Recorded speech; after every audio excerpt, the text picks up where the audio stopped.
कभी पूछा करता था। तो क्या हो रहा है कि अब इतनी आसान चीज़ें नहीं पूछी जाती आपसे। तो जब नहीं पूछी जाती है आसान चीज़ें, तो हम लोग को थोड़ा ध्यान से पढ़ना है, गहराई से पढ़ना है। क्वालिटेटिव डेटा है, ये तो ये भी आसान बात है। कैसे-कैसे माहौल में होता है, नेचुरल माहौल में होता है, ये भी आसान बात है। आसान बात क्या नहीं है, ये बताना कि किस प्रकार की रीज़निंग का यूज़ होता है, क्यों? इंडक्टिव और डिडक्टिव। इस 2 में हमेशा जो है ना माइंड कन्फ्यूज़ रहता है। हमेशा अगर कन्फ्यूज़न नहीं भी रहता है तो 100% श्योर हम लोग नहीं रहते हैं। तो जब ऑब्जर्वेशन से लॉ बनता है, ठीक है? यानी स्पेसिफिक से जनरल की तरफ जाते हैं, तो उसको हम लोग इंडक्टिव अप्रोच कहते हैं। यहाँ पे देख रहे हैं कि एक आँख है जो कि ऑब्जर्व कर रहा है, तो उसने जो ऑब्जर्व किया उसको उसने नियम बताया। तो ये हो गया इंडक्टिव अप्रोच। सेब गिरा, न्यूटन ने देखा कि सेब गिर गया भाई, तो क्या किया कि न्यूटन ने ग्रेविटी का नियम प्रतिपादित किया।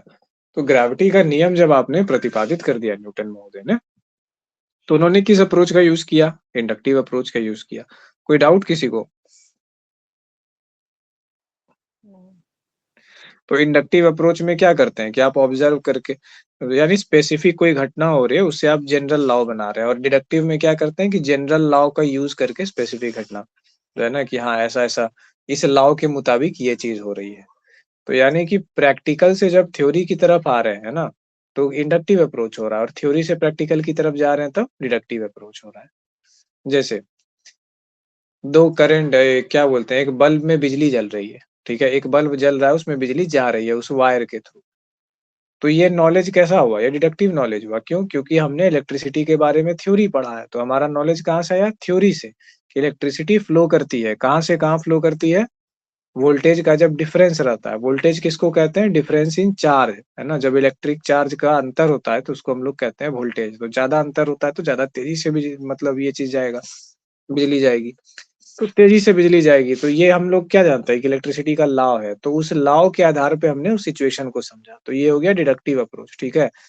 किताब के सर हिसाब से सर बोल रहे थे इसको कॉपी पे लिखेंगे कैसे? मतलब इसको जो है प परिभाषित करके कैसे लिखेंगे इसे? डिडक्टिव अप्रोच को हाँ, हाँ। डिडक्टिव अप्रोच को आप ऐसे लिख सकते हैं कि जब हम लोग स्पेसिफिक से जनरल की तरफ जाते हैं, तो उसको स्पेसिफिक से जनरल की तरफ जाते हैं, तो उसको इंडक्टिव अप्रोच कहते हैं, और जनरल से स्पेसिफिक की तरफ जाते हैं, तो उसको डिडक्टिव अप्रोच कहते हैं।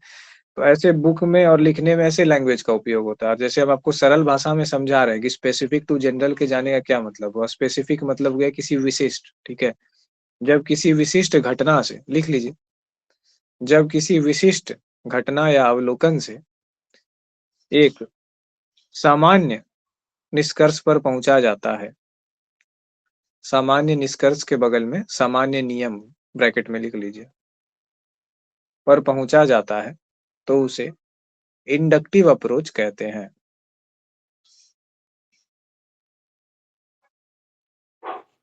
फिर से बोलिएगा तो? जब किसी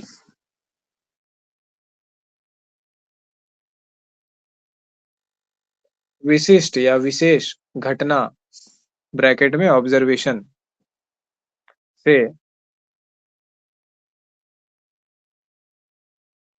एक सामान्य निष्कर्ष, सामान्य को भी अंडरलाइन कर दीजिएगा, विशिष्ट को भी अंडरलाइन कर दीजिएगा, क्योंकि यही दोनों शब्द का खेल है। एक सामान्य निष्कर्ष ब्रैकेट में नियम पर पहुंचा जाता है, नियम के बाद ब्रैकेट बंद कर देना है, केवल नियम रहेगा ब्रैकेट में, पर पहुंचा जाता है, तो उसे हम लोग इंडक्टिव अप्रोच कहते हैं। और डिडक्टिव अप्रोच बिल्कुल इसका विपरीत होता है। तो ये लिखने वाली बात हो गई, लेकिन लिखने से कितना अच्छे से समझ में आ रहा है, कितना इसका ये चीज होगा, इसीलिए हम समझा करके क्लियर कर रहे हैं। तो वो समझने वाली भाषा को तो आप कैसे लिखिएगा? तुमको भी नहीं समझ में आ रहा, मतलब क्या ही उसको उसको समझ लीजिए कि क्या इंपॉर्टेंट है। लिखने वाली चीज तो लिख ही लिया आपने। तो वही चीज है कि इंडक्टिव क्या है कि एक सर्टेन से जनरल की तरफ गए, ठीक है? और उधर से क्या हो गया, एक जनरल से आए एक सर्टेन जगह पर, कि एक कंक्लूजन पे, एक विशेष परिस्थिति में। सामान्य का मतलब क्या है? जो सब पे लागू हो। तो किसी एक विशेष ऑब्जर्वेशन, जैसे लैब में हमने किया एक्सपेरिमेंट, ठीक है? लैब में मान लीजिए कि जुड़वा बच्चों पर हम एक्सपेरिमेंट कर रहे हैं साइकोलॉजी के लैब में। तो हमने जुड़वा बच्चे खोज-खोज करके लाए, 5 पेयर्स लाए जुड़वा बच्चे खोज करके, आइडेंटिकल ट्विन्स। तो उन पे हम क्या कर रहे हैं, एक्सपेरिमेंट कर रहे हैं। एक सैंपल पे एक्सपेरिमेंट कर रहे हैं, ठीक है? तो इसमें इसीलिए हम आई बनाए थे कि हम जो एक्सपेरिमेंट कर रहे हैं, हम जो ऑब्जर्व कर रहे हैं, वो क्या है? उसके थ्रू जो है, हम लॉ का फॉर्मूलेशन कर रहे हैं। तो एक्सपेरिमेंटल अप्रोच में हम लोग किस अप्रोच का यूज़ करते हैं? इंडक्टिव अप्रोच का यूज़ करते हैं। इस तरीके से चीज़ों को समझना है, क्योंकि एग्ज़ाम में ऐसे ही पूछेगा कि एक्सपेरिमेंटल मेथड में किस अप्रोच का यूज़ होता है? तो इंडक्टिव या डिडक्टिव या फिर दोनों या फिर इनमें से कोई नहीं। तो अब लगेगा कि क्या होता है? अब लगेगा कि नहीं दोनों यूज़ कर सकते हैं, है ना? नहीं जानते हैं तो लगेगा कि नहीं दोनों यूज़ कर सकते हैं, बस दे दिए दोनों, हो गया गड़बड़। तो वही है। फील्ड स्टडीज़ में किस अप्रोच का यूज़ होता है? तो भैया इंडक्टिव अप्रोच का यूज़ होता है, ठीक है? क्योंकि हम लोग पहले ऑब्ज़र्व करते हैं, उसके बाद लॉ फ़ॉर्मूलेट करते हैं। लॉ के हिसाब से चीज़ों को डिफाइन नहीं करते हैं। तो हम क्या कह रहे थे कि बुक से, ठीक है? जब आप किताब के माध्यम से दुनिया को देखते समझते हैं, तो आप कौन-सा अप्रोच लगा रहे हैं, इंडक्टिव या डिडक्टिव? कौन बताएगा answer?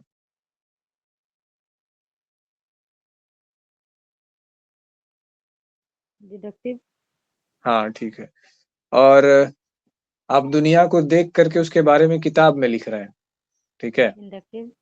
Inductive approach. Inductive approach का एक बहुत सरल सा एग्ज़ाम्पल देते हैं, ठीक है? स्त्रियों को लगता है कि पुरुष धोखेबाज होते हैं, पुरुषों को लगता है कि स्त्रियाँ धोखेबाज होती हैं, ठीक है? तो ये जो उन लोग को लगता है, तो इस रीज़निंग पे, इस लॉजिक पे, इस निष्कर्ष पे जो वो लोग अपने जीवन में पहुँचे हैं, इसमें कौन-सा अप्रोच यूज़ किया, इंडक्टिव या डिडक्टिव?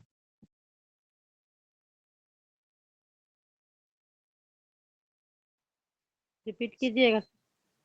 स्त्रियों को लगता है कि पुरुष धोखेबाज होते हैं, मतलब एक नॉर्मल हम बात कर रहे हैं, ऐसा नहीं करेंगे एकदम सबको ही लगता है, ऐसा कोई मत बोलिए कि नहीं सर हमको नहीं लगता। एक जनरल जो है लोगों का ये चीज़ होता है ना कि स्त्रियों में लगता है कि नहीं पुरुष लोग धोखेबाज होता है, लोग धोखा देता है, धोखा मिलता है, ठग होता है ये लोग। और इस पुरुषों को लगता है कि स्त्रियाँ भरोसे के योग्य नहीं होती, कि जीवन में कुछ भी कर लो, पशु पे भरोसा कर लो, स्त्री पे भरोसा मत करो। तो ये आम पुरुषों में मतलब एक एज ग्रुप में ये चीज़ होता है कि भाई औरत पे भरोसा नहीं किया जा सकता। तो ये दोनों में जो मेंटालिटी है, तो इस निष्कर्ष पे किस लॉजिकल मेथड से इस ये 2 पॉपुलेशन जो हम लोग के पहुँचे हैं इस निष्कर्ष पर, तो वो किस मेथड से पहुँचे? इंडक्टिव। इंडक्टिव हाँ, क्योंकि उन्होंने जो ऑब्ज़र्व किया उसको उन्होंने अपना नियम बना दिया। ने तो अगर इसमें पूछा जाता कि डिडक्टिव अप्रोच यूज़ हुआ है क्या? नहीं हुआ है, क्योंकि किसी किताब में ऐसा नहीं लिखा गया है या कोई ऐसी थ्योरी नहीं है जो कहती है कि जेंडर के आधार पे आदमी क्या होता है, भरोसा करने योग्य होता है या नहीं होता है। सिर्फ़ आदमी अच्छा होता है, आदमी बुरा होता है ना? आदमी धोखेबाज होता है, आदमी भरोसेमंद होता है। तो ये ह्यूमन की क्वालिटी है, इसका जेंडर से क्या लेना-देना? हाँ, ये हो सकता है कि अगर सोशियोलॉजिकल स्टडीज़ में इस तरह की चीज़ें आती हैं, तो इसके पीछे भी फैक्टर्स होंगे, है ना? कि जैसे मान लीजिए कि एक साइकोलॉजिकल स्टडीज़ जो इस सब के बारे में आई, तो बोला कि यार विमेन ज़्यादा मैनिपुलेटिव होती है मेन से। मेन लोग को साफ-सुथरा काम करना, साफ-सुथरा बात बोलना, प्रॉमिस पे रहना, बात का वैल्यू ये सब चीज़ का ज़्यादा रहता है और विमेन क्या करती हैं, ज़्यादा मैनिपुलेटिव ट्रेट उसमें पाया गया। तो इस बात पे चर्चा हुई कि क्यों पाया गया? तो इसीलिए बोला कि एक चीज़ टर्म निकाला वेस्ट में ये ऐसा कुछ हुआ था स्टडी। सोशियोलॉजिकल स्टडी था, साइकोलॉजी की स्टडी नहीं थी। तो उसमें एक टर्म निकाला, उसमें एक टर्म यूज़ होता है वेपन्स ऑफ द वीक, ठीक है? पॉलिटिक्स और ये मैनिपुलेशन किसका वेपन होता है? वीक का। और पुरुष क्या होते थे? पुरुष वीक नहीं होते थे, स्ट्रॉन्ग होते थे। उनको अगर पंगा होगा तो वो गला काट देंगे तलवार से, ठीक है? तो ये वाला जो है मतलब प्राचीन समाज से जैसे हम लोग इवोल्यूशन करते आ रहे हैं, तो उनको अगर दिक्कत होगी तो वो क्या होगा कि मैटर को सीधे-सीधे सलटाएगा। वो घुमाएगा-फिराएगा नहीं, ये नहीं करेगा, वो नहीं करेगा। अब स्त्रियों के पास तो वो पावर है नहीं, वो तलवार चला नहीं सक रही हैं ऐसे, उस समाज में उसको वो स्थान नहीं है, वो चीज़ नहीं है और उसको एक तरीके से समझिए कि उसको सेकेंडरी सिटिज़न की तरह देखा जाता है कि मेन सिटिज़न क्या है? पुरुष है। दुनिया पुरुषों की है और वो पुरुष की पिछलग्गू है। उसको अपना वो चीज़ करना है। हाँ, भले पर्सनल लाइफ़ की अगर बात करें तो पर्सनल लाइफ में स्त्री का रोल कभी कम नहीं होता है। सामाजिक जीवन में भले समाज उसको दूसरा दर्जा दे दिया, बहुत प्राचीन टाइम तक, लेकिन पर्सनल लाइफ में कभी नहीं कम होता है। जो व्यक्ति जिसका साथी या पार्टनर रहता है, उसको बढ़िया से ही तवज्जो देगा, वैसे ही रखेगा, अच्छे से रखेगा। लेकिन इन जनरल सोसाइटी में क्या था, तो इसको बोला गया कि वेपन्स ऑफ द वीक कि आप झूठ बोलेंगे, ठीक है? आप मैनिपुलेट करेंगे, आप नैरेटिव बनाएँगे, आप इधर का बात उधर कराएँगे, आप भड़काने की कोशिश करेंगे, आप ये सोचेंगे कि ये आदमी मेरे क्लच में रहे। अब आदमी क्लच में रहने से क्या फ़ायदा है?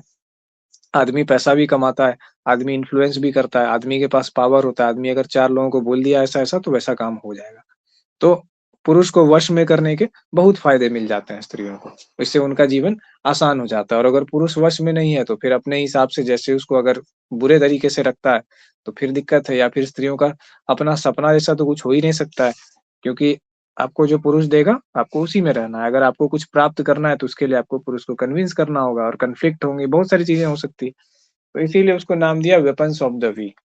ये मैनिपुलेटिव जो टेंडेंसीज़ है कि झूठ बोलना, मैनिपुलेट करना, नैरेटिव बनाना, कान फूँकना, ऐसे-वैसे चीज़ करने में स्त्रियाँ बहुत माहिर होती है। इमोशन का ड्रामा करने में, ऐसे-वैसे में। तो मेन लोगों में ये चीज़ बन गया कि भाई जब चोरी कितना दिन चलेगा? कभी ना कभी तो पकड़ा ही जाएगा। और मेन लोगों में क्या होता है इज़ इनयूजुअली जैसे देखा गया कि अब मेन जो होते थे, ये क्या होते थे? शुरू से ही शिकार करने के लिए एक साथ जाते थे। ठीक है? तो इसके जब इवोल्यूशनरी बैकग्राउंड को देखा गया, तो पता चला कि पुरुष लोग शिकार करने के लिए एक साथ जाया करते थे, ठीक है? तो एक साथ ग्रुप में झुंड में निकला करते थे। तो जब आप शिकार जैसी बड़ी चीज़ पे जाएँगे, तो जंगल में जाएँगे, भैंस होगा या शेर होगा, तो शेर भी हो सकता है अपने परिवार के साथ हो या कहीं जंगल में चले गए, वहाँ एक शेर के साथ 4-5 शेर निकल गया, टाइगर्स निकल गया, तो वहाँ हो गया। तो वहाँ अगर पुरुष पुरुष पर विश्वास नहीं कर पाएगा, तो कैसे होगा? तो इन लोग का विश्वास, टीम, एक-दूसरे के लिए जान देने का वो चीज़, एक-दूसरे को धोखा नहीं देना, ठीक है? ऐसी-वैसी चीज़ें जो है, ये चीज़ें क्या होगा कि पुरुषों में ये बहुत ज़्यादा डेवलप हो गया कि भाई मतलब अभी भी इन एज़ यूजुअल ऐसे कहते हैं ना कि लड़की की स्त्री की सबसे बड़ी दुश्मन या शत्रु स्त्री ही होती है। ये वाली चीज़ें जो फ़ेमस हो गई ऐसे-वैसे। क्योंकि उसमें कैमरेडरी का भाव नहीं हुआ, उसमें कॉम्पिटिशन का भाव हुआ। आपको क्या होता है जैसे घर के एक बच्चे को आप ज़्यादा मानेंगे और दूसरे को कम मानेंगे। एक बच्चा प्रिय है, तो क्या होगा दूसरे बच्चे में ऐसा होगा ही नहीं कि भाई हमको क्यों कम मान रहा है? तो वो मैनिपुलेट करेगा, उसमें ईर्ष्यालु प्रवृत्तियाँ होंगी। तो उस तरीके से उसको रखा गया। तो ये जो स्टडी थी ना, इसने इन चीज़ों को समझने में बहुत मदद किया कि ऐसी चीज़ें क्यों हैं? कैसे आई है उसमें? मतलब अगर ये चीज़ें जो ट्रेड्स आई, तो पहले तो ये चीज़ देखा गया कि ट्रेड्स मैनिपुलेटिव ट्रेड्स और ये वो झूठ बोलने की चीज़ें, ये चीज़ ज़्यादा आई। लेकिन इसके बाद जो स्टडीज़ हुई, उसने इवोल्यूशनरी पर्सपेक्टिव से देखा हमारे समाज में कि अगर ऐसी चीज़ें हुई तो क्यों हुई? ठीक है? तो उसके बारे में जब देखा गया ना, तब ऐसे पता चला। तो हम लोग क्या देख रहे हैं कि धीरे-धीरे जो है, जितनी गहराई से हम चीज़ों को देख रहे हैं, उत्तर मिलता जाता है।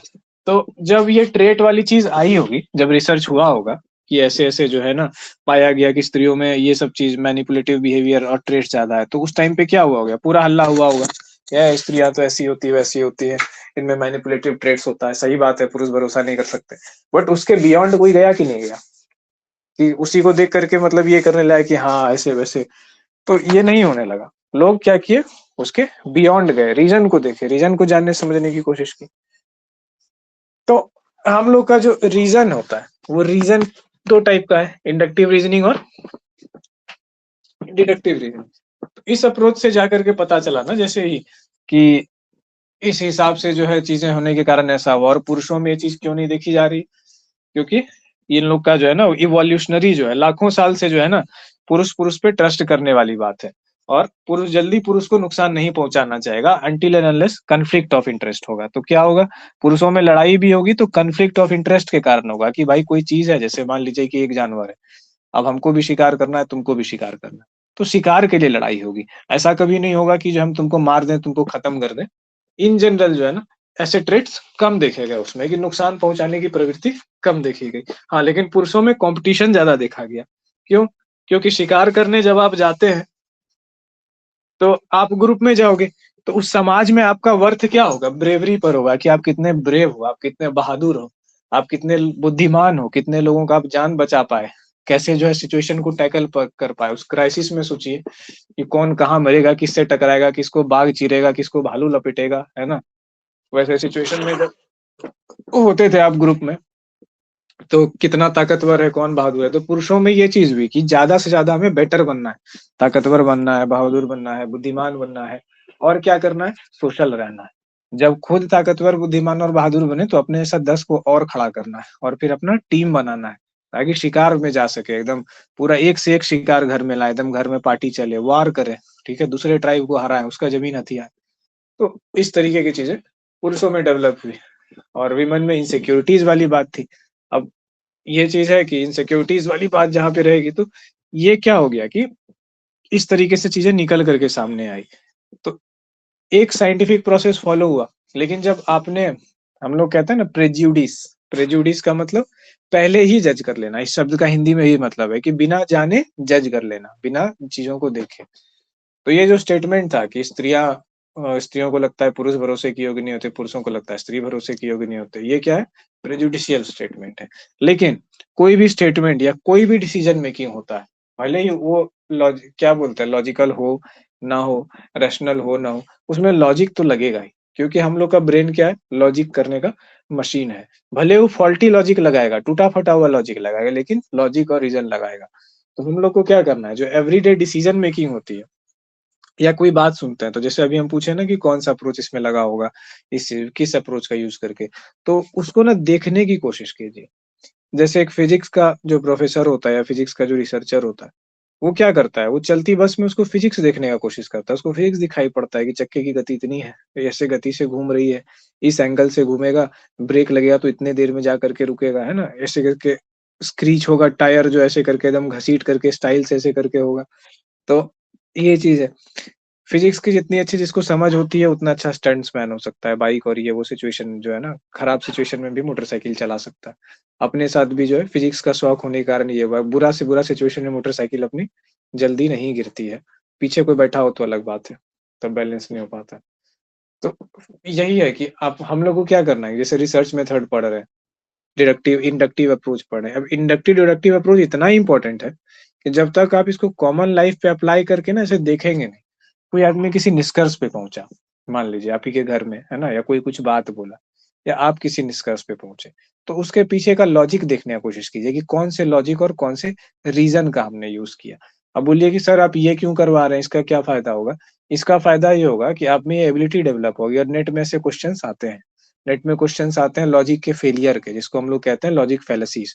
तो जब पहले आप लॉजिक नहीं जानेंगे, तो लॉजिक के फेलियर को कैसे समझेंगे? लॉजिकल फैलेसीज़ की लिस्ट बहुत लंबी है। एक-एक करके अगर याद करवाते जाएँगे, तो एक तरफ से याद करवाएँगे, एक तरफ से आप भूलते जाइएगा। तो सबसे पहले लॉजिक का प्रैक्टिस करना है, लॉजिक को समझना और ये चीज़ है। इसीलिए कहीं पे भी हम लोग पढ़ेंगे ना तो इंडक्टिव डिडक्टिव आएगा ही और इसको डेली लाइफ़ में जो है ना, आप लोग ऐसे करके प्रैक्टिस कीजिए। जैसे एक एग्ज़ाम्पल हम बताएँ। अब एक एग्ज़ाम्पल और हम लोग प्रैक्टिस कर सकते हैं। कोई एग्ज़ाम्पल अपने से बताइए तो? जैसे हम आप लोग को अभी एक बताएँ, कोई एक रियल लाइफ़ सिचुएशन का। सोच सकते हैं? कोई थिंक कर सकता है? तो बताएँ।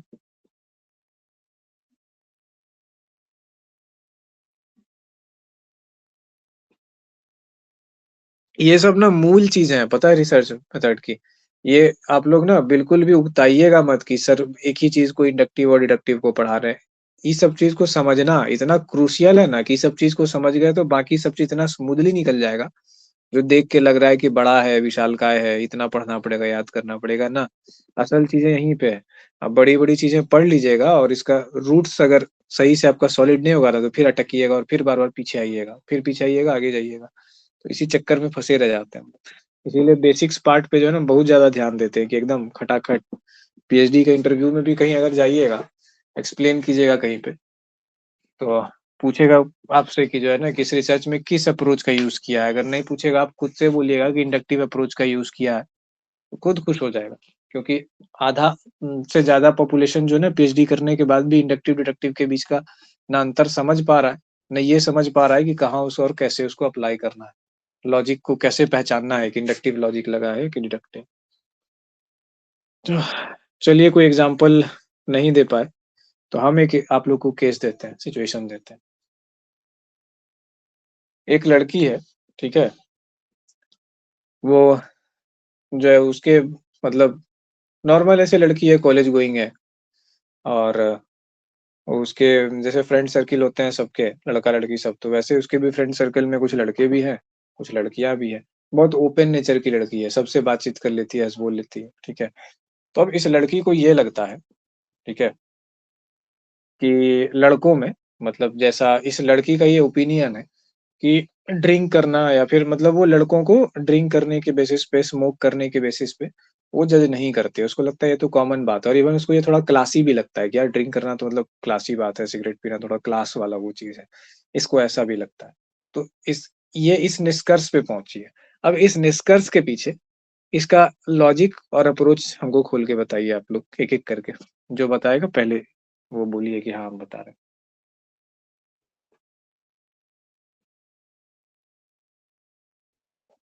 उसके बाद जजमेंट भी हम पूछेंगे, लेकिन पहले जो है ना लॉजिक,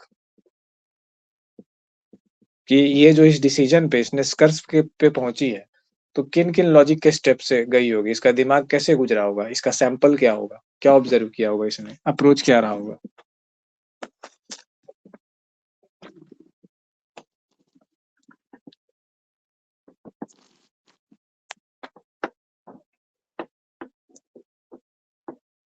क्या हुआ भाई, सब चुप है? मतलब हम पढ़ा रहे हैं, केवल हम ही को समझ में आ रहा है क्या, बाकी नहीं आ रहा है किसी को समझ?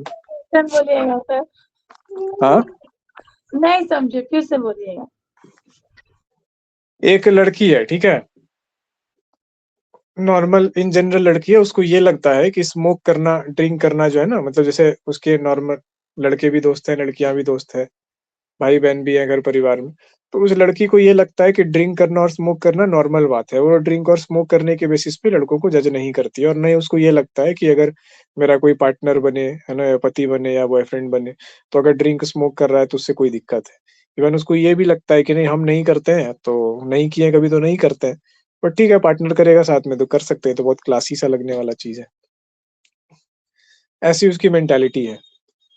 अब इसके पीछे का लॉजिक बताइए, इस निष्कर्ष पे जो वो पहुंची है, इस डिसीजन पे जो वो पहुंची है, ये डिसीजन मेकिंग के पहले किस किस लॉजिक और रीजनिंग से वो गुजरी होगी, उस लॉजिक को पहचानिए और बताइए हमको।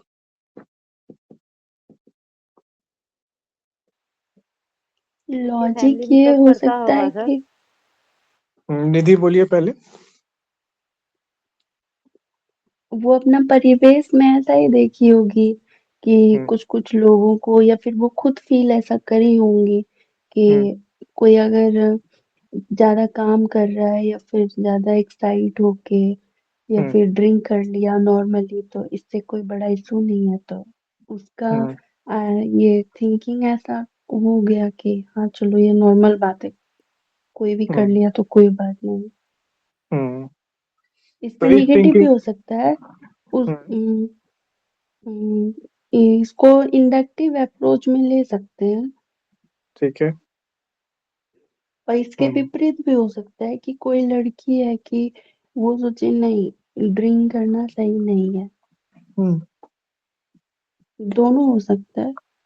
हाँ, वो ऐसे माहौल में जा सकती है, मतलब हाँ, हुँ, उसका ठीक है। एनवायरनमेंट डिपेंड करता है वो क्या सोच रही है।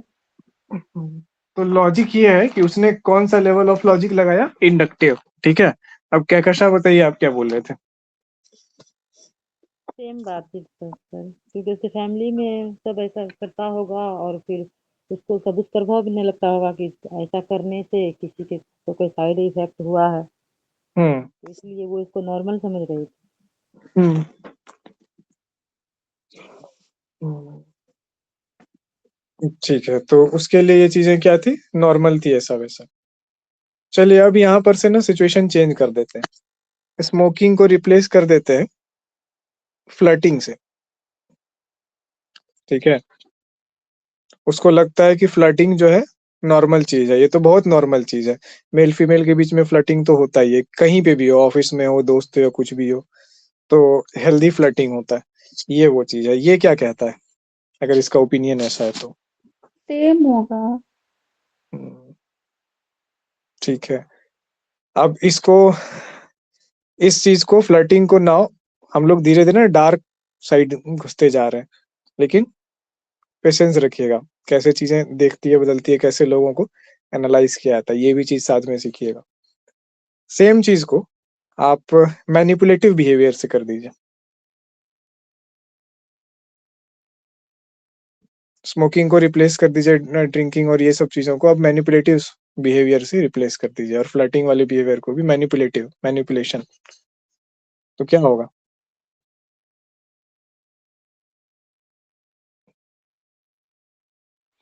यहाँ पे मैनिपुलेट शायद डिडक्टिव अप्रोच हो जाएगा। कैसे, एक्सप्लेन कीजिए। मैनिपुलेटिव को अगर वो थोड़ा ज़्यादा समझे तो हम्म। उसको डर लगने लगेगा सर कि ड्रिंक करने से नुकसान हो सकता है, उसका हेल्थ खराब हो सकता है।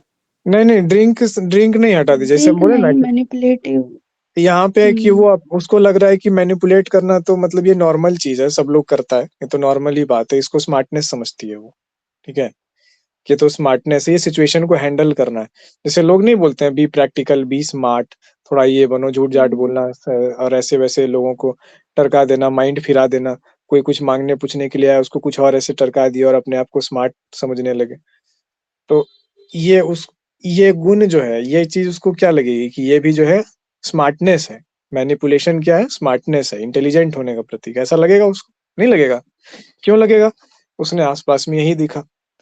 अब इसके अलावा जो है ना, again one more level of darkness. देखिए, हर एक जो ह्यूमन बिहेवियर होता है ना, हर एक डिसीजन जो होता है, डिसीजन का मतलब क्या है? डिसीजन का मतलब ये नहीं कि हम चौकी से उठे और डिसाइड किए कि जाना है हमको रनिंग करने के लिए। सिर्फ वही डिसीजन नहीं है, आपके माइंड में कोई बिलीफ सेट हो जाती है, आपका कोई विचार बन जाता है, उस टाइम पे भी माइंड ने क्या किया? डिसीजन किया कि ये विचार सेट करना है। और उस डिसीजन के पीछे क्या लगा? लॉजिक लगा, अप्रोच लगा। या तो इंडक्टिव लगेगा या तो डिडक्टिव लगेगा। डिडक्टिव अप्रोच में क्या होता है? डिडक्टिव अप्रोच में कहीं थ्योरी पढ़ा हुआ या कुछ नॉलेज से हम लोग जनरलाइज करते हैं। मैनिपुलेटिव में जैसे इन्होंने बोला कि डिडक्टिव अप्रोच भी हो सकता है। क्यों हो सकता है डिडक्टिव अप्रोच? क्योंकि हो सकता है कि वो किसी से ट्यूशन पा रही हो, कोई भाभी, मौसी या कुछ वैसा करके हो, जो कि इसको बता रही हो कि जीवन की समस्याओं को सॉल्व अगर करना है, तुम दिखी हो तो बी मैनिपुलेटिव, झूठ बोलो, ऐसे करो वैसे करो, उसको काउंसलिंग कर रही हो और वो ट्रेन करते करते उसको कन्वर्ट कर दिए एक टोटली मैनिपुलेटिव महिला में। तो अब ये मैनिपुलेटिव तो हो गई, लेकिन पुरुष भी बाहर काम तो करते हैं। तो पुरुष क्या होते हैं कि आंखें तो तेज होती है, भले ही मुंह बंद रखेगा, कुछ बोलेगा नहीं कि भाई अब घर में वाइफ है या ये है, माँ है या बहन है, तो क्या बोले इसको, क्या घर का माहौल खराब करे, तो चुपचाप रह लेगा। लेकिन उसकी आंखें तो सब चीज पढ़ लेगी, जान तो सब जाएगी बेटा तुम घरे में मैनिपुलेशन और ये वो कर रहे हो। और इससे क्या होगा कि पुरुषों की नजर में आप इतने गंदे तरीके से गिर जाएंगे कि कभी जो है ना, वो आपसे भीतर से वो रेस्पेक्ट नहीं करेगा आपकी, वो बस निभाएगा और ऐसे करके होगा। क्योंकि ये सब चीजें क्या होती है, हम लोग पुरुष अपने सर्किल से बाहर वाले की, मतलब इसको ऑफेंस की तरह देखते हैं मैनिपुलेटिव बिहेवियर को। ये ऑफेंस के रूप में होता है, ये सब युद्ध का पार्ट होता है हम पुरुषों के लिए। ये घर का पार्ट और किसी भी रिलेशन में हम लोग एक्सपेक्ट नहीं कर सकते। तो एक ये देखें। अब एक चीज और हटाइए, ठीक है। उस लड़की को लगता है, वो लड़की ऐसी है कि उसको ये लगता है कि मतलब जैसे कुछ लोग होते हैं ना कि रिलेशनशिप बनाए है ना, किसी स्त्री या पुरुष के साथ गए, तो उनको वो पसंद आया, प्रेम किए, तो कमिटेड होते हैं। वो इसलिए प्रेम करेंगे क्योंकि उनको उन्होंने प्रेम किया और उनसे उनको विवाह करना है, उनके साथ जीवन निर्वाह करना है। और कुछ लोगों की मेंटालिटी होती है, यहाँ तो क्या हो गया, हो गया तो हो गया, ठीक है। उनको ये तक महसूस नहीं होता है कि लॉयल्टी का मतलब कमिटमेंट है, ठीक है, कि कमिटेड है हम। उनके लिए क्या है कि जितने टाइम तक चलो तुम्हारे साथ थे, कुछ का तो ऐसा है कि एक ही टाइम पे बहुत है, वो अलग हो गया। कुछ का ऐसा है कि चलो कुछ टाइम तुम्हारे साथ थे, तो जितना टाइम तुम्हारे साथ, जितना वक्त बीता, उस वक्त के लिए हम तुम्हारे साथ कमिटेड थे। अब अगले वक्त में हम अगले के साथ हैं, तो फिर वहां कमिटेड है ऐसे। इस तरह की मेंटालिटी अलग अलग लोगों की होती है ना, अलग अलग मेंटालिटी। और किसी का आप देखिएगा कि नहीं भाई, वो हाथ अगर पकड़ लिया और थाम लिया, वचन दे दिया, तो उसको जितना साल वेट करना पड़ जाए, जितना पापड़ बेलना पड़ जाए, है ना, आप उसको छोड़ दीजिए, लात मारिए, कुछ भी कीजिए, वो रहेगा तो रहेगा एकदम खड़ा, ठीक है। तो ऐसी चीजें भी समाज में देखने मिलती है। तीन सिचुएशन है, तीनों के पीछे का लॉजिक क्या था, रीजन क्या था तीनों के पीछे का? कौन सा अप्रोच लगाया होगा अगर इसी चीज को आप ड्रिंकिंग वाले इंडक्टिव अप्रोच को हटा दीजिए और वहां पे रिलेशनशिप वाला?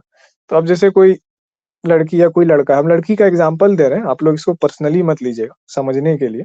लड़का भी हो सकता है उसकी जगह पे, जेंडर से इन चीजों का लेना देना। ड्रिंकिंग वाले चीज से मान लीजिए कि जेंडर से हम रिलेट किए, बट इस चीज से अब उसने अपने इन्वायरमेंट में देखा कि मेरा जो भैया है, ठीक है, मेरा जो भाई है, वो ऐसे जो है ना 4 लड़कियां घुमा रहा है, मेरी जो बहन है वो 2 लड़कियां घुमा रही है, ठीक है।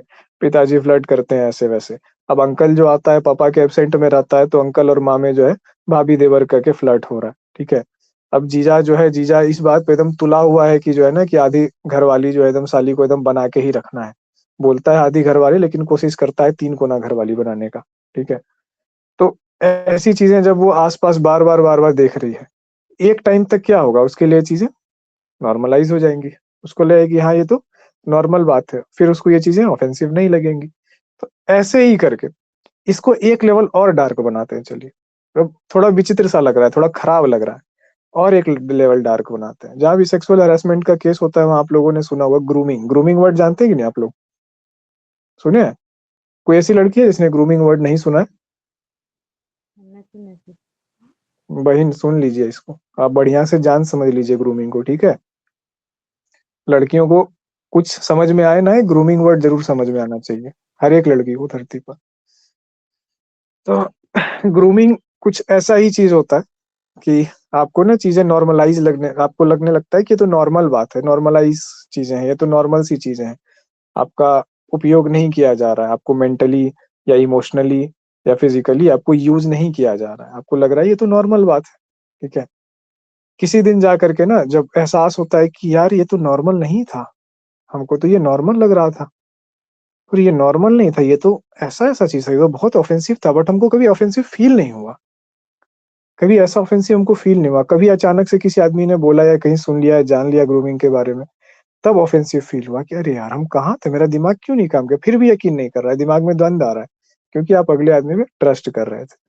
ग्रूमिंग आपको साइकोलॉजिकली मोड़ने की प्रक्रिया होती है, जो कि ऐसे घटिया लोगों के द्वारा, शिकारी टाइप के लोगों के द्वारा लड़कियों का फायदा उठाने के लिए यूज की जाती है, कि उसको साइकोलॉजिकल लेवल पे ये चीजें, बहुत सारी चीजें नॉर्मल लगने लगी। धीरे धीरे नॉर्मल लगते लगते लगते लगते क्या होगा कि एक टाइम पर जब आपके साथ वो असॉल्ट जैसी कुछ चीजें करेगा और आप आवाज उठाने की कोशिश करेंगे, तो पूरा समाज आपके अगेंस्ट खड़ा होगा। क्यों खड़ा होगा? बोले कि ये लड़की खुद ही खत्म है, इसको खुद अच्छा लगता था, जब शुरू से ही सब दिन से ऐसे कर रहा था, तो तब का इसके साथ उठते बैठते जाते रहती थी, तो पीछे पीछे रहती थी उसके। अभी कर रही है कि ऐसे वैसे। अब उस लड़की की व्यथा समझिए, उसको पूरा समाज जो है ना एक गलत शब्द का नाम दे रहा है, और उसके साथ अलग गलत हो गया है, कोई नहीं समझने के लिए तैयार है। क्या करेगी? अगर वो चली गई, या तो उसका मेंटल हेल्थ जाएगा या तो सुसाइड कर लेगी। तो ग्रूमिंग जो है ना एक बहुत डार्क रियलिटी है हमारे समाज की। एक केस हम हैंडल किए हैं ऐसा, मतलब बहुत नजदीक से, तो हम देख करके हिल गए थे कि उस लड़की को, बेचारी को ग्रूमिंग के बारे में पता नहीं था। जब हमने बताया कि देखो ग्रूमिंग भी ऐसा ऐसा चीजें होती है, ये चीजें ना स्टेप बाय स्टेप आपको कंफर्टेबल करता जाता है आदमी, इस तरीके का उसका वो चीज रहता है। तो पूरा तोते उड़ गए दिमाग के उसके, कि भाई साहब मेरे साथ साथ ये दिन इतना टाइम से हो रहा था, और बिल्कुल एकदम लास्ट मोमेंट पे हम थे। अच्छा हुआ कि हमको ये आदमी जो है भगवान दया से बुद्धि दे दिया। और उसके एवज में अपने को क्या मिला? अपने को उस बेचारी लड़की को जो है ना, उसके बारे में सब यही बोलता था कि लड़की ये खराब है, वो ऐसे है, ये है, वो है। लेकिन हम इस चीज को देख पाए कि ना, ये लड़की जो है ना खराब नहीं है, ये है हद से ज्यादा भोली भाली, ठीक है, विश्वास करने वाली, और आदमी जो है होशियार है। तो इस तरीके से एक चीज जो है होने से बच गई। बाद में उसको ग्रूमिंग के बारे में बताया, तो उसने इंटरव्यूज सुने, दूरदर्शन पे मिलेगा आपको, रेडियो पे मिलेगा, बहुत जगह, तो जाना समझा कि ग्रूमिंग कैसे होता है स्टेप बाय स्टेप। तो हम लोग के समाज में ना ये चीज समझना हर एक लड़की को उसके एजुकेशन के लिए या उसके प्रोटेक्शन के लिए बहुत जरूरी है। इसको समझिए, इस टॉपिक पर आप देखिए चीजों को, है ना, इंटरनेट पे, कि क्या होता है। एक साइकोलॉजिकल प्रोसेस है किसी को शोषण करने का। तो ये चीज हमने देखी। आज क्या देखी? कैसे हम लोग का बिलीफ्स बन रहा है, विचार बन रहा है, किसके बेसिस पे? लॉजिक के बेसिस पे, रीजनिंग के बेसिस पे। तो सोचिए कि लॉजिक और रीजन को अपने जीवन में सीधा और सही करना कितना जरूरी है। अगर हम लोग इंडक्टिव अप्रोच पढ़ रहे हैं, डिडक्टिव अप्रोच पढ़ रहे हैं, रिसर्च मेथड पढ़ रहे हैं, हम लोग सिर्फ नेट के लिए तैयारी नहीं कर रहे, हम लोग अपने आप को भी बदल रहे हैं, देख कर रहे हैं। शिक्षित होने का असली मतलब यही है, समझे? ये नहीं कि चार को थॉर्नडाइक और पावलोव का थ्योरी याद कर लिए, फॉर्मूला याद कर लिए, पॉइंट वाइज कलर उलर करके बता दिए। शिक्षित होने का मतलब है प्रॉब्लम को सॉल्व करना और होने से प्रिवेंट करना। तो क्या है कि इस केस में जैसे हमने देखा, अब एक केस और देख लेते हैं। कोई व्यक्ति जो है ना, किसी का माइंडसेट ऐसा हो गया आसपास की ऐसी चीजों को देख के, इंडक्टिव अप्रोच के दिखा के, कि उसको जो है ना ऐसी चीजें एक लिमिट के पार करना है ना, चीजें उसको फैमिली में ही लोग उसका मतलब हरासमेंट कर रहे हैं, और उसको ये चीजें नॉर्मल लग रही है, ठीक है, और उसको लग रहा है कि ये नॉर्मल सी बात है। अब उस लड़की का किसी लड़के से शादी हो गया, ठीक है, अब उस लड़के का जिंदगी का क्या होगा आप सोच सकते हैं? उसको ये चीजें नॉर्मल लगेगी। हो सकता है शादी के बाद जिस फैमिली में जाएगी वहां भी कुछ लोग इस तरह के मिलेंगे जो अप्रोच करेंगे, और ये ओपनली उसके साथ वैसे। तो कितना लॉजिक कितना जरूरी है, और अगर लॉजिक का फ्लॉ कितनी सारी चीजें जो है ना जीवन में ला सकता है, कितनी सारी गड़बड़ियां ला सकता है। अब जैसे जो बंदी थी, वो बोले ना जिसको सिगरेट और स्मोकिंग जो है नॉर्मल लगता था। तो नॉर्मल लगने का क्या केस है? क्योंकि आप अपने भाई से प्रेम करते हैं, अपने पिता से प्रेम करते हैं, है ना? अपने मौसेरे भैया सबके साथ प्रेम करते हैं और आप उसको देखते हैं सिगरेट दारू पीते रहता है। तो आपको क्या लगता है? चूँकि आप उसे प्रेम करते हैं इसीलिए आपको लगता है कि नॉर्मल है। हम जानते हैं कि मेरा भाई अच्छा आदमी है। हम जान रहे हैं कि मेरा फादर क्या है?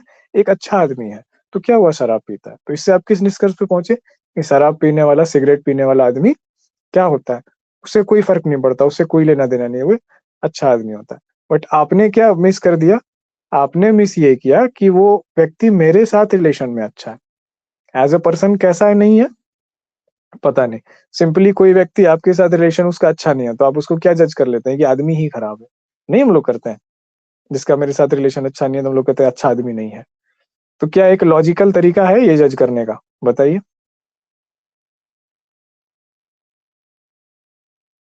नहीं सर। नहीं ना है। तो अब एक लॉजिकल और पढ़ा-लिखा आदमी क्या कहेगा? वो सीधा ये बोलेगा कि हाँ, इस आदमी से मेरा नहीं बनता है, बनने का जो है कारण ये है, कॉन्फ्लिक्ट ऑफ इंटरेस्ट है इस बात पे, ज़मीन का झगड़ा या ऐसा-वैसा कुछ है।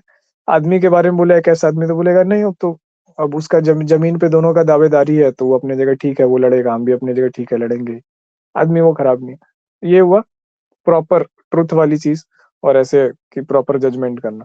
जजमेंट के पहले लॉजिक आ रहा है। रिसर्च की तो बाद की बात करूँ, नॉर्मल लाइफ़ में लॉजिक आ रहा है। हम लोग को साइकोलॉजी पढ़ के इन चीज़ों को देखना समझना है और आप भी या कोई भी व्यक्ति अब तो हम लोग वो उम्र में नहीं रहे, लेकिन कम उम्र में सही तरीके से पढ़ाया जाता, तो हर व्यक्ति को अपना पार्टनर को सुनने, समझने और जानने में आसानी होती।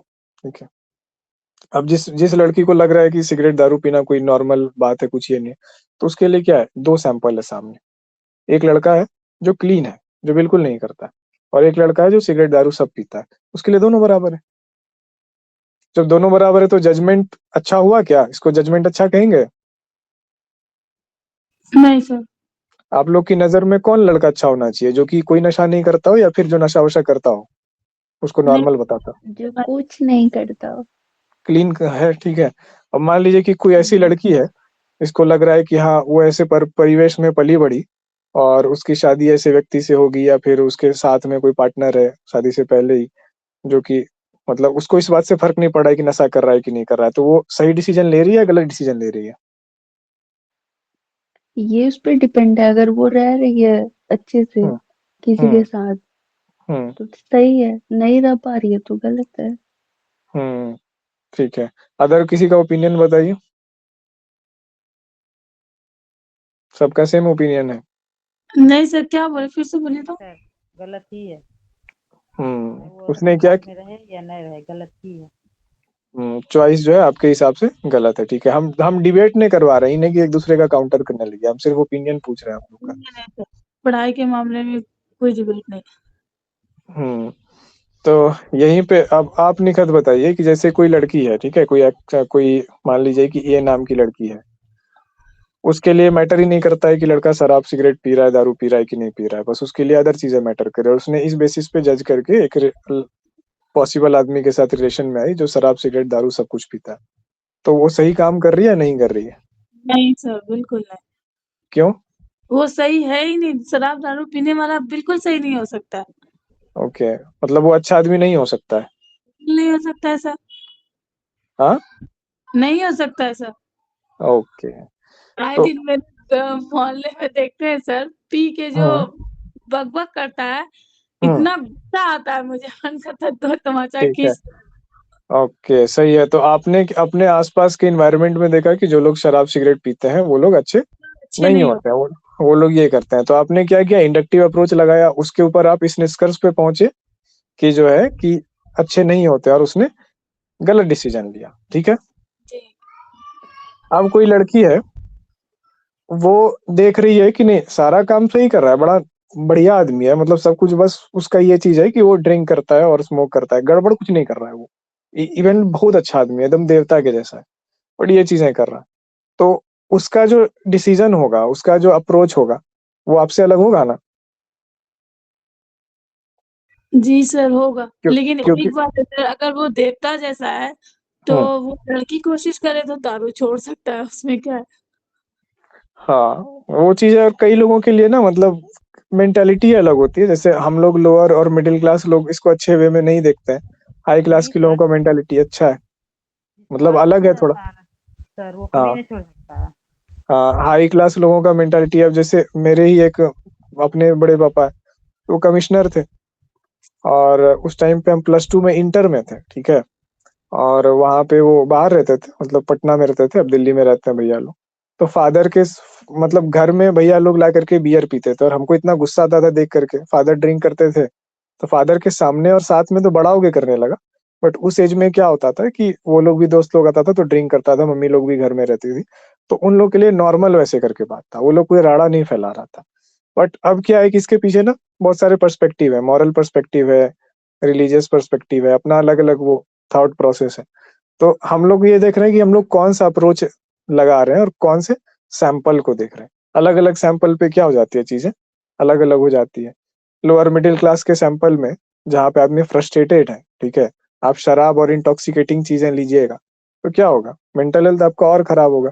जहाँ पे जिसका मेंटल हेल्थ जो है ना एकदम प्राइम पे है, ठीक है, वो कर भी रहा है तो उसके मेंटल हेल्थ उतना ज्यादा प्रभावित नहीं हो रहा है, लेकिन फिजिकल हेल्थ तो प्रभावित हो रहा है।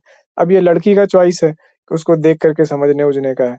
हो सकता है कि ये भी हो कि कुछ लोग होते हैं ना, मतलब फालतू फकत रईसी है मिडिल क्लास में, लेकिन अपने आप को समझ रहे हैं एकदम, हम तो बड़का ये है, ऐसे वैसे दारू पीते हैं, है ना, पूरा एकदम चौड़ में रहते हैं, मतलब नकली चौड़, ऐसा वाला। तो वहां पे अगर वैसा सिचुएशन है तो आप देख रहे हैं कि चीजें क्या हो रही है कि गलत डिसीजन मेकिंग। जहां पे जो भी डिसीजन मेकिंग हो रहा है गलत है, सही है, जजमेंट आपका पर्सनल है, लॉजिक सही होना चाहिए, ठीक है। अब जैसे निखत का ये लॉजिक था कि बिल्कुल वो सही आदमी हो ही नहीं सकता है, ठीक है। तो निखत कभी भी ऐसे पार्टनर को, जैसे आपकी शादी होगी और आपको पता चला कि लड़का ड्रिंक करता है या स्मोक करता है और घर वाला कह रहा है कि नहीं लड़का तो बहुत अच्छा है, एकदम भगवान राम के जैसा है, तो और आपको पता चल रहा है ड्रिंक करता है, तो आप कभी शादी कीजिएगा उससे निखत? बिल्कुल नहीं करेंगे सर। नहीं डंडा करेंगे ना। लेके दौड़ जाएगी एकदम निखत। नहीं करेंगे। हाँ, तो बिल्कुल नहीं करेंगे। क्यों नहीं करेंगे? क्योंकि आपके डिसीजन मेकिंग में लगा आपका इंडक्टिव अप्रोच। अब मेरा कहना ये है, जो डिसीजन मेकिंग करो, जिसके साथ चलना है चलो, पर उसके पीछे लगे लॉजिक को भी जानो समझो, ताकि उस डिसीजन का लिमिटेशन और पावर दोनों तुमको पता हो। जैसे आज आपको ये चीज पता चला कि आप जिस पॉपुलेशन या जिस पे देखे हैं, तो आपने इंडक्टिव अप्रोच यूज किया। अब अप्रोच वो सही है नहीं है, हर एक आदमी पे लागू होता है नहीं होता, ऐसा कहीं कोई डिडक्टिव अप्रोच में किसी बुक में नहीं लिखा हुआ है कि शराब सिगरेट पीने वाला आदमी अच्छा होता है या नहीं होता है। ये कल्चर की बात है। अब उस लड़की ने देखा आसपास ऐसा, तो उसको लगा कि ऐसा हो ही नहीं सकता है। अब संजोग से मान लीजिए वो किसी ऐसे लड़के के पास आ गई कि जिसको, जो क्लीन है। क्लीन होने का 2-3 कारण होता है। मतलब एक ये होता है कि उसका सर्किल ही वैसा है। जैसे एक बार हम गए थे नाथनगर साइड में रिपोर्टिंग के लिए बुनकर पे पूरा, तो सेठ वगैरह थे वो लोग, तो बहुत स्वागत सत्कार किए वो लोग। तो स्वागत सत्कार किए, मतलब पूरा खिलाए पिलाए, सब जगह घुमाए, बुनकर लोग से बातचीत कराए, सब रिपोर्ट सब कलेक्ट करके आए। तो जाते जाते वो लोग आए, चलिए चलिए चलिए उधर चलिए उधर। हमको लगा किधर लेके जा रहा है, हमको क्यों लेके जा रहा है, खिला पिला भी दिया, अब क्यों लेके जा रहा है। उसके बाद लेके गया पान के गुमटी पे लास्ट में। तो पान के गुमटी पे लास्ट में लेकर के गया, तो फिर बार बार ये सिगरेट लीजिए बढ़िया वाला, बोला कि क्या क्या सिगरेट होता है, 3-4 ब्रांड का, ठीक है। कौन सा तो सिगरेट का नाम बोला, हम तो खाली जानते थे ये एक कैपेस्टन्स देखे थे और एक गोल्ड फ्लेक हम सुने थे, उसके अलावा नहीं, कुछ और एक का नाम बोला। तो अपने लिया वो लोग नॉर्मल, हमको कुछ और बुलवा करके निकाल करके ऐसे दिया। हम बोले नहीं नहीं नहीं, अरे लीजिए लीजिए। नहीं नहीं, तो सिगरेट तो आप पीते हैं। तो हम बोले नहीं नहीं, सिगरेट हम कहाँ पे, ना होंठ काला है आपका। तो बोले कि नहीं नहीं सिगरेट नहीं पीते। अच्छा चलिए कोई बात नहीं, फिर पान पराग लिया, पान पराग खिला रहा। हम हमको लग रहा है कि भाई कि मतलब क्या बेहुदा कर रहे हो, मतलब तुम पहले हमको इतना इज्जत किए, इतना सत्कार किए, मतलब सब इतना घुमाए एकदम सर सर ऐसे करके, और उसके बाद हमको यहाँ ला करके जूता मार रहे हो क्या, कि मतलब पान पराग खा लो, ये वो खा लो, ऐसे वैसे। अब हमको तो लास्टली जो है ना, जब बोला कि नहीं नहीं ऐसे मत कीजिए, आप तो एकदम ये मान गए, आपका तो स्वीकार वैसे कर, तो लास्ट में हम क्या किए कि वहां से उस पान की दुकान से हम पेड़ा एक ठो लेकर के, अच्छा ठीक है क्या इतना, तो क्या खाइएगा आप ही बताइए, तो हम पेड़ा लिए, बोले कि पेड़ा दे दीजिए। तो हम पेड़ा जैसे मांगे ना, तो लोग मेरा मुंह देख रहा है दोनों, ऐसे करके एक दूसरे का मुंह देख रहा है, मेरा भी मुंह देख रहा है, और हमको शक के निगाह से देख रहा है। तो हमको उस टाइम पे महसूस हुआ, तो बोला कि नहीं आप, मतलब ऐसा तो हो नहीं सकता है, इतना एज का आदमी, मतलब कभी नहीं किया। हम बोले नहीं कभी नहीं किया।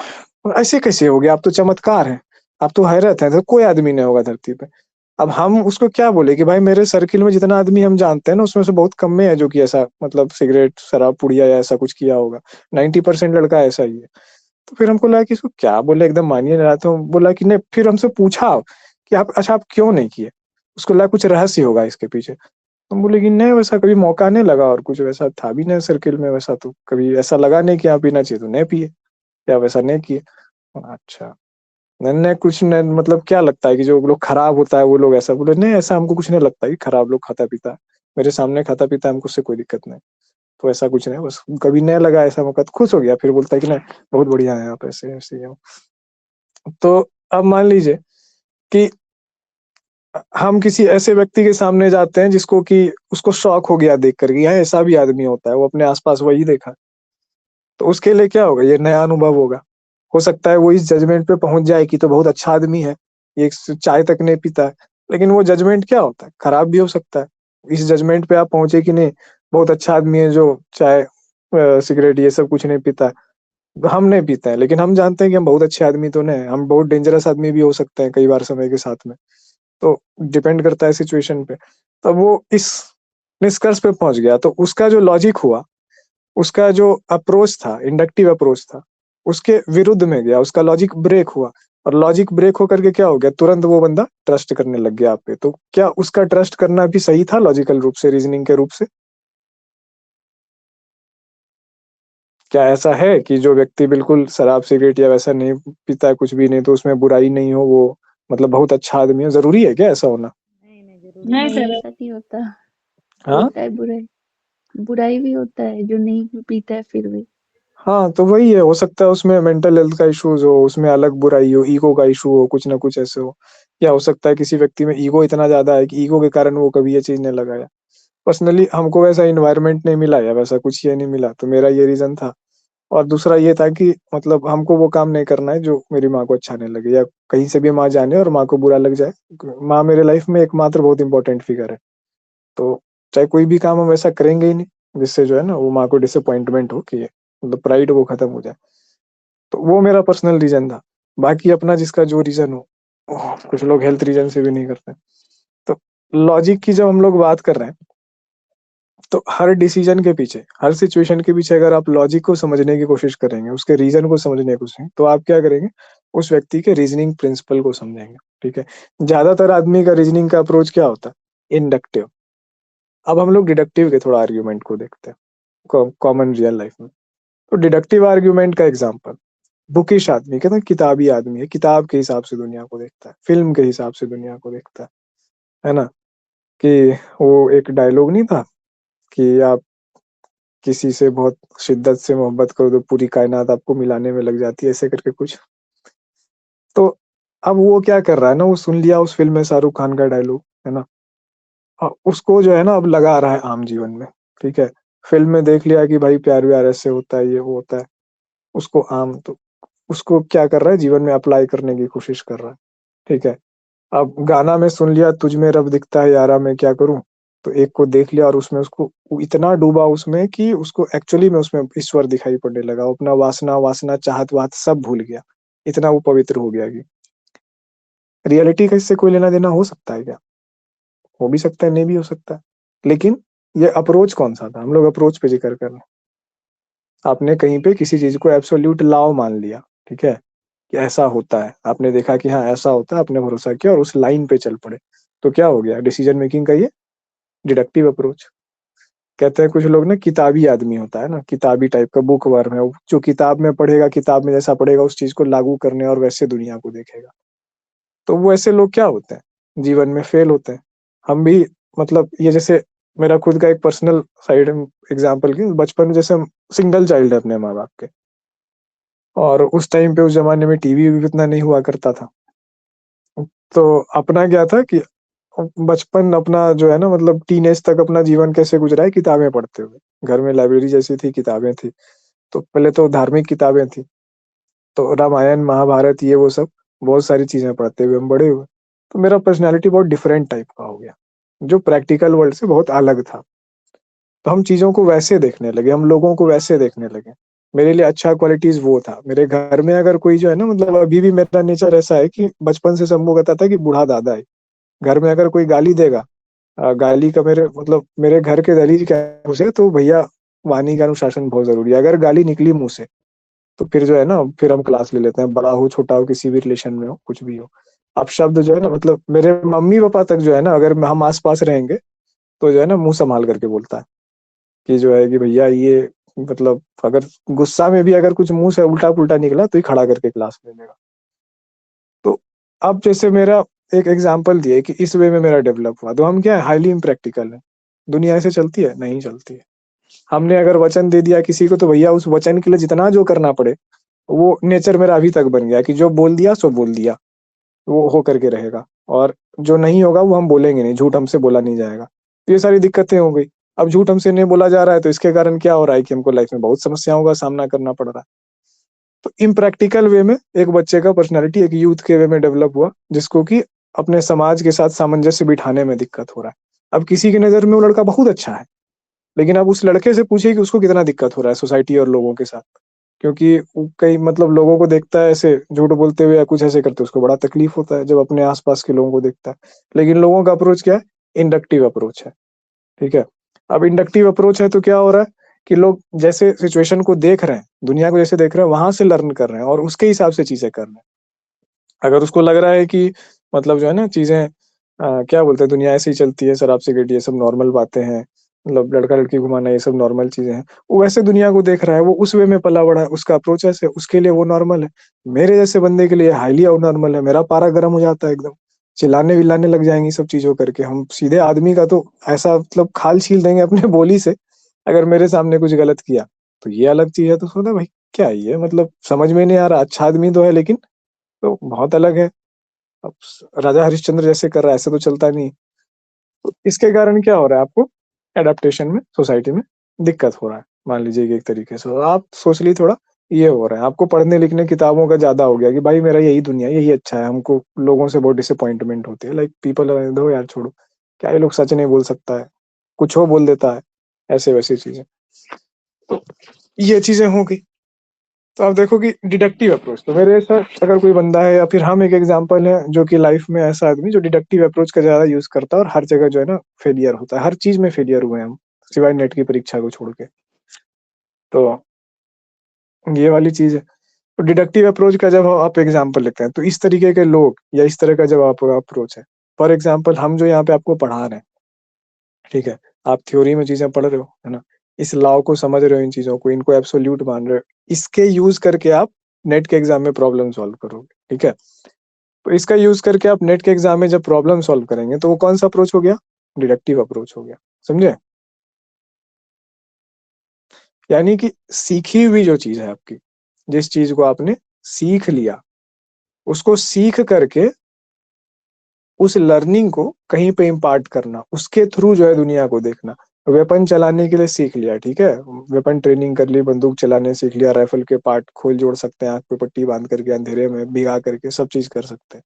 और अब जो है निकल गए फोर्स में, जो है मतलब फोर्स की हम बात कर रहे हैं, अदरवाइज तो कोई नहीं ना करेगा ये, उसके अगर आप पार्ट है तो आप गए, आपने उसका यूज किया, आपने ऑपरेशन किया, ठीक है, मिलिटेंट मारे और अरेस्ट किया, ये सब चीजें की आपने। तो ऐसे वैसे जब चीजें आपने की तो आपने कौन सी चीज का यूज किया? डिडक्टिव अप्रोच का यूज किया। आपने स्टैटिस्टिक्स के प्रॉब्लम का सॉल्व किया फॉर्मूला रख करके, कौन से अप्रोच का यूज किया? डिडक्टिव अप्रोच का यूज किया। लेकिन क्या मैथ में केवल डिडक्टिव अप्रोच का ही यूज किया जा सकता है? नहीं, इंडक्टिव अप्रोच का भी यूज किया जा सकता है मैथमेटिक्स में या स्टैटिस्टिक्स में, है ना। आप उस फॉर्मूला पे रख के मत बनाइए, आप अपना दिमाग लगाइए, सोचिए, अच्छा ये ऐसे हुआ फिर ये ऐसे हुआ, उसको मैथमेटिक्स के लैंग्वेज में लिखिए और उसके बाद कैलकुलेट कर लीजिए। तो इंडक्टिव अप्रोच का यूज हुआ। तो स्टडी में क्या करते हैं हम लोग भी जब नेट का एग्जाम देंगे या पढ़ाई में, दोनों अप्रोच का यूज करते हैं। ज्यादातर डिडक्टिव अप्रोच का यूज करते हैं। रिसर्च में किसका ज्यादा यूज होता है सर? रिसर्च में भी दोनों का ज्यादा यूज होता है, लेकिन इंडक्टिव अप्रोच को देखना। अब क्या है ना कि हम लोग रिसर्च मेथड को, जैसे रिसर्च मेथड एक अलग सा चीज है ना, इंटेलेक्चुअल बुद्धिजीवियों का चीज है, ऐसा चीज हम खुद बोलते हैं कि रिसर्च मेथड एक ऐसी चीज है जिसको आप पढ़ोगे समझोगे जितने अच्छे से, तो आप एक व्यक्ति के तौर पे और बेहतर शिक्षित और अच्छे होते जाओगे। ठीक है। ये नहीं कि 4 लाइन पोएट्री का पढ़ लिया, 10 गो का फिलोसफी जान लिया, लोगों के बीच में बोल दिया, ताली बजवा ली, क्या ये आदमी तो दर्शन का ज्ञाता है, जब बोलता है तो भाई छा जाता है, नहीं वो नहीं, आप प्रॉपर एजुकेटेड हो जाएंगे इंप्रेशन वाली बात को छोड़ करके इंटरनली।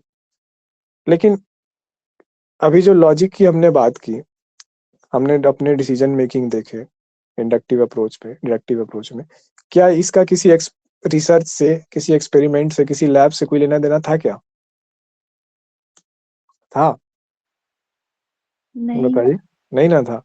तो इसका मतलब क्या है कि हमारा माइंड, हमारा बिहेवियर, हमारा इंटेलेक्ट ऑलरेडी रिसर्च करने की मशीन है। ठीक है, हम ऑलरेडी एक रिसर्चर हैं, लेकिन हम उसको कनेक्ट नहीं कर पा रहे हैं क्योंकि हमारा एजुकेशन सिस्टम क्या करता है, कनेक्ट करने नहीं सिखाता है, दिखाता नहीं है, ये बस बस मुंह में ठूस दो फिर निकलवा दो, उल्टी करवा दो, ऐसे वाला।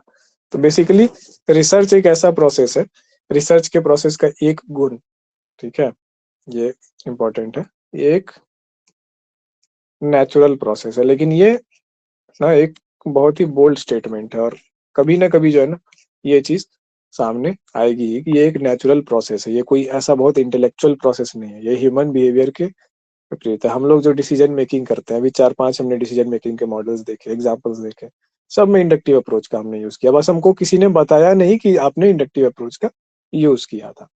फिर डिडक्टिव अप्रोच का भी यूज का हम कुछ एग्जांपल देखें।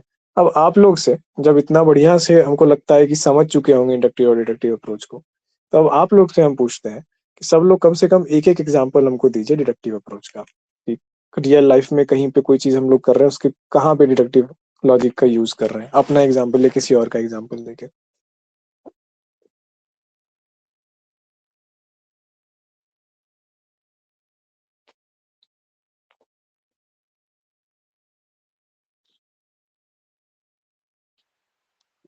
हेल्थ को लेकर अपने आप पे ध्यान देना, ये डिडक्टिव हो गया। कैसे एक्सप्लेन कीजिए इसको?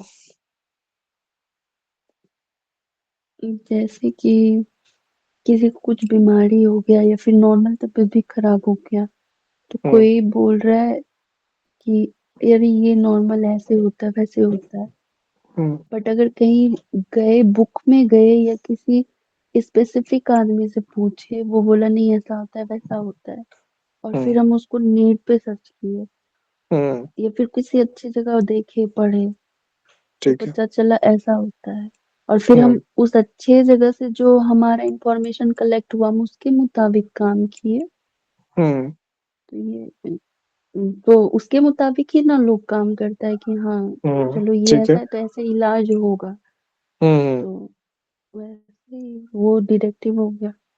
ठीक है, बहुत बढ़िया एक्सप्लेन किया, बहुत अच्छा। अगला व्यक्ति बताइए कोई।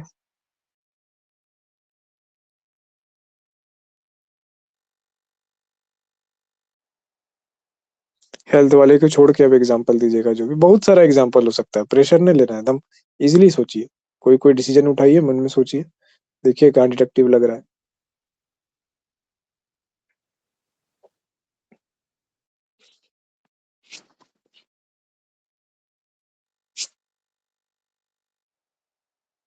सीधा नहीं है क्लास में। निकिता तो थी ना क्लास में, अभी नहीं दिख रही है। एक सुप्रिया भी थी क्लास में, ये भी नहीं दिख रही है।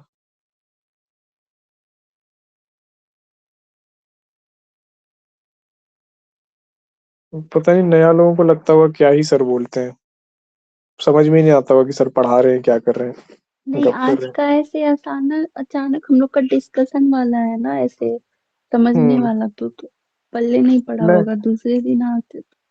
हाँ हमको लगा ना कि हमको पता नहीं, हमको ऐसे भीतर से ऐसे सेंस लगा ना कि इंडक्टिव डिडक्टिव हम जितना बार भी बोलते हैं ना सब लोग चुप रह जाता है, कोई एग्जांपल देने पाता है, तो हमको लगा कि आज इतना बढ़िया से हाँ, इंडक्टिव डिडक्टिव करा दें कि फिर प्रश्न ही ना रहे कि क्या अंतर है दोनों में, पूरा एक नहीं क्लास ये जो सही लेते। है, लेकिन ये हम्म भी सही है, ये उसके लिए सही है जो कंटिन्यू क्लास कर रहा है और क्लास कर चुका है, वो उसको पता होगा, बट हम्म जो न्यू है उसके लिए थोड़ा हाँ बोरियत हो जाएगा।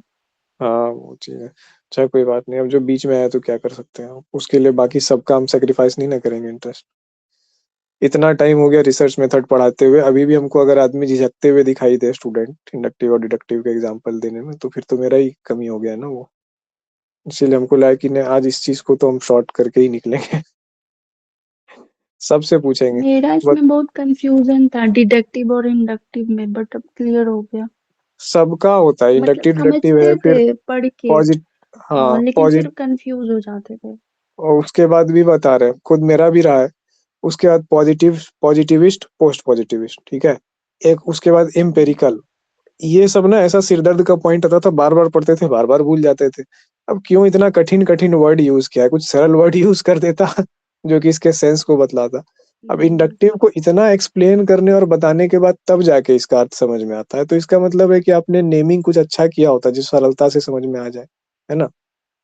इंडक्टिव डिडक्टिव खुद इशारा तक नहीं कर रहा है अपने रियल अर्थ की तरफ। एम्पिरिसिज्म, एम्पायर का मतलब होता है साम्राज्य। तो एम्पिरिसिज्म का अर्थ लोग क्या समझेगा? साम्राज्यवादी। ऐसा वर्ड यूज़ किया जिसका कोई लेना-देना नहीं है उसके मीनिंग से। तो कैसे मेमोरी में वो सही से रिकॉल होगा जब तक उसको बार-बार वो चीज़ नहीं करेंगे हम लोग और पूरा खोल के नहीं समझ लेंगे तो। सेम चीज़ पॉजिटिविस्ट, पोस्ट पॉजिटिविस्ट में। हमको आज तक ये नहीं समझ में आया कि जिसने पहली बार पॉजिटिविस्ट और पोस्ट पॉजिटिविस्ट वर्ड, यही वर्ड क्यों चुना जब इतना सारा वोकैब्युलरी दुनिया में वर्ड था। कोई अच्छा वर्ड यूज़ कर लेते। तो फिर हमको लगा कि ठीक है, हर कोई साहित्य का जीनियस तो होता नहीं है। रीडिंग राइटिंग एबिलिटी सबकी उतनी अच्छी तो होता नहीं कि एग्ज़ैक्ट वही सटीक वर्ड चुन ले। आप रिसर्चर हैं, आपको रिसर्च पेपर राइट करके देना है फलाना तारीख फलाना बजे तक में। तो भैया जो आया डाल दिए। किसको पता था कि भविष्य में जाके सब्जेक्ट का विषय मतलब बन जाएगा। खैर बताइए कहकशा, निखत, मनीषा, सब लोग को एग्जाम्पल देना है आज इंडक्टिव डिडक्टिव का। आज किसी को चुप नहीं रहने देंगे हम क्लास में।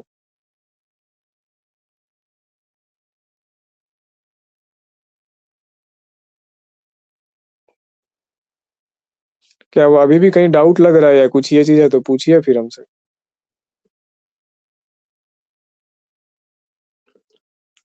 कट गया क्या क्लास? नहीं सर, सुन रहे हैं। हम्म, थोड़ा दिमाग लगाइए, सोचिए और बताइए डिडक्टिव का कोई example real life decision making में अप्रोच।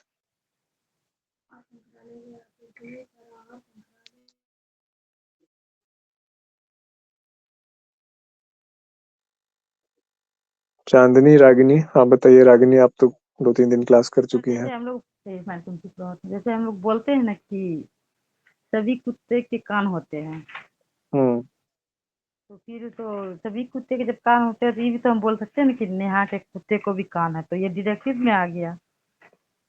ठीक है, बढ़िया। हम्म, आपने प्रॉपर रीजनिंग का एग्जांपल यूज किया, ठीक है, ये भी बढ़िया है। चलिए,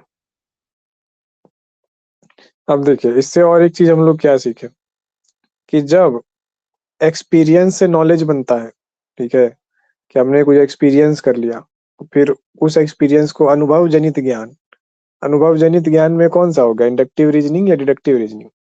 डिडक्टिव अप्रोच कौन सा लगा उस अनुभव को ज्ञान डिडक्टिव। में?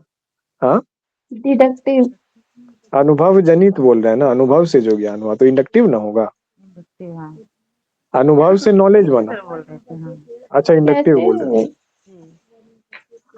थे। जब अनुभव से ज्ञान बना, हमने अनुभव किया और उससे एक थ्योरी बनाई, हाँ, इंडक्टिव, तो यानी वो कि हमने इंडक्टिव हो जाएगा। हाँ स्पेसिफिक से जनरल, वही ना था अनुभव जनित ज्ञान कि भाई पुरुषों का अनुभव स्त्रियों के साथ अच्छा नहीं रहा तो उन लोगों ने स्त्रियों को ही बुरा जात बोल दिया, है ना। स्त्रियों का अनुभव पुरुषों के साथ अच्छा रहे नहीं रहा तो उसने पुरुषों को ही खत्म जात बोल दिया। ये अनुभव जनित जो है ना, जब चीजें नॉलेज बदलती है तो होता है इंडक्टिव रीजनिंग। और नॉलेज से, है ना, नॉलेज का जो एप्लीकेशन जब हम लोग करते हैं, उस नॉलेज को अप्लाई करके जब डिसीजन पे पहुंचते हैं तो वो हो गया डिडक्टिव, ठीक है।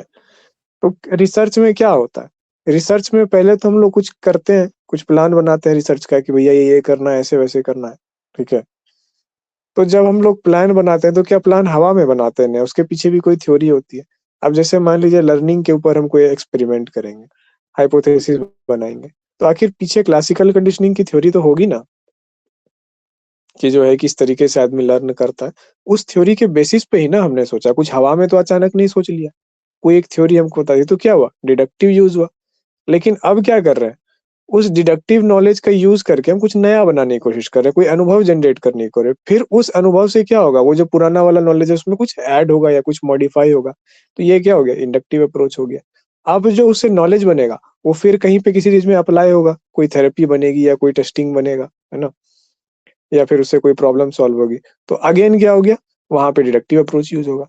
तो रिसर्च में आप देख रहे हैं कि एक एक स्टेप पे वो क्या है, इंडक्टिव डिडक्टिव अलग अलग जगह पे अलग अलग तरीके से यूज होता है। तो ऐसा नहीं है कि केवल इंडक्टिव ही यूज होगा, केवल डिडक्टिव ही यूज होगा। लेकिन क्या होता है, किसी किसी अप्रोच में से अब फील्ड स्टडीज में हम लोगों ने कहा कि फील्ड स्टडीज में कौन से अप्रोच का यूज होता है, अगर ऐसे क्वेश्चन आएगा तो आप ज्यादा हिस्सा किसका पाएंगे, ज्यादा हिस्सा पाएंगे इंडक्टिव अप्रोच का, क्योंकि हम क्या कर रहे हैं, फ्री ऑब्जर्वेशन कर रहे हैं, उस ऑब्जर्वेशन के हिसाब से हम थ्योरी बनाएंगे। ये हो गया फील्ड स्टडीज, मतलब जहां पर कुछ नहीं है, कुछ नहीं से कुछ बनाना, 0 से 1 की तरफ बढ़ना। 0 हमने पहले से कोई थ्योरी नहीं ली, हम फील्ड में गए और हमने देखा और हमने थ्योरी बनाई। ग्रेविटी के बारे में हम क्या किए, हम सेब के पेड़ के नीचे बैठे, सेब गिर गया, तो हमने देखा कि चीजें ऊपर से नीचे गिरती है, तो हमने थ्योरी बना दी, इंडक्टिव अप्रोच कर दिया। 0 से 1 इंडक्टिव और 1 से 2 हो गया डिडक्टिव। ठीक है, एकदम क्लियर होके याद रखिए कि जब कुछ नहीं से कुछ बन गया तो इंडक्टिव हो गया, और कुछ बनने के बाद फिर उससे और कुछ बना तो वो डिडक्टिव हो गया। बस इतना ही सहज और सिंपल है इंडक्टिव और डिडक्टिव। कितना बज गया, 9:10 हो गया, छोड़ देते हैं तब आज यहीं पे। किसी को इंडक्टिव डिडक्टिव में कोई दिक्कत है तो बताइए, या फिर अपना एग्जाम्पल देना चाहते हैं तो दीजिए, डिस्कस करेंगे तो और क्लियर होगा।